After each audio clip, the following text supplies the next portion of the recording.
Bonjour à tous, j'espère que vous allez bien. Aujourd'hui on se retrouve avec ma première vidéo YouTube, donc qui est juste un petit timelapse pour vous montrer un petit peu ce que je fais. Le but de cette vidéo, c'est juste de vous faire découvrir ce que je suis capable de créer à partir de peinture à l'huile. Je peins sur des toiles de lin qui ont été préparées auparavant. Je vous mettrai le lien si ça vous intéresse. Et aujourd'hui, c'est une peinture de Kate. Je n'ai pas pour habitude de prendre spécifiquement des personnes célèbres ou connues, mais j'avais envie de la peindre. Vous pouvez voir que je fais tous mes mélanges moi-même et j'utilise des huiles qui sont les huiles XL de chez PBO. Pareil, je vous mettrai le lien en barre d'infos. Je commence toujours par faire les zones les plus foncées, à savoir les yeux, les sourcils. Je suis à l'aise de cette manière-là, mais vous pouvez totalement commencer par le front, par les cheveux, par la zone qui est la plus simple à faire pour vous. Pour moi, le regard, ça met tout de suite l'accent sur le personnage que je vais dessiner. Puis après, en fait, je fais comme une sorte de coloriage avant de vraiment passer à la peinture pour voir où je vais poser mes ombres, où je vais poser mes lumières. J'essaierai de faire davantage des vidéos portées là-dessus si ça peut intéresser certains. Le but, c'est vraiment de prendre son temps, de prendre du plaisir à peindre et de parfaire ces mélanges au fur et à mesure qu'on peint. Je fais jamais les mêmes mélanges en fonction des personnages et les couleurs sont toujours différentes. Donc il faut vraiment prendre son temps et peindre en sous-couche. Je pense que la vidéo parle d'elle-même, mais je fais vraiment étape par étape. Je prends mon temps et je mets vraiment l'accent sur le visage et les cheveux dans un premier temps. C'est ce qui me permet après d'ajuster mes ombres et mes lumières par la suite. Puis je m'occuperai du haut en dernier.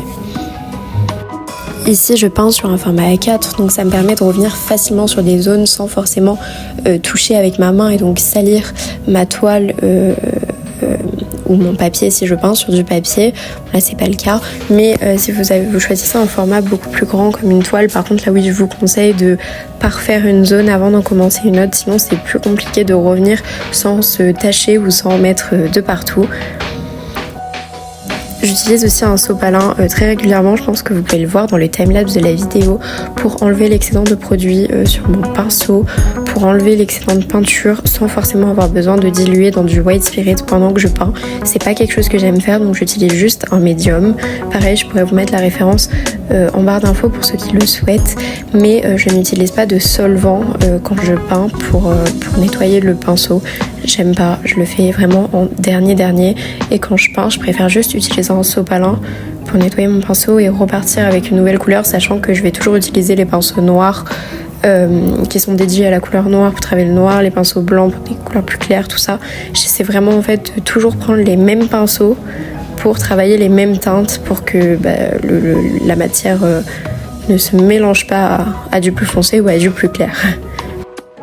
Je me réfère aussi le plus souvent possible à la photo et au modèle d'origine pour regarder si mes proportions sont toujours bonnes, si la peinture à l'huile n'a pas déformé certaines zones ou si j'ai pas fait attention, je vais un peu trop vite et je me suis emballée. Donc je fais bien attention que ça corresponde bien à la photo d'origine et je m'emballe pas tout de suite à partir dans ma créativité.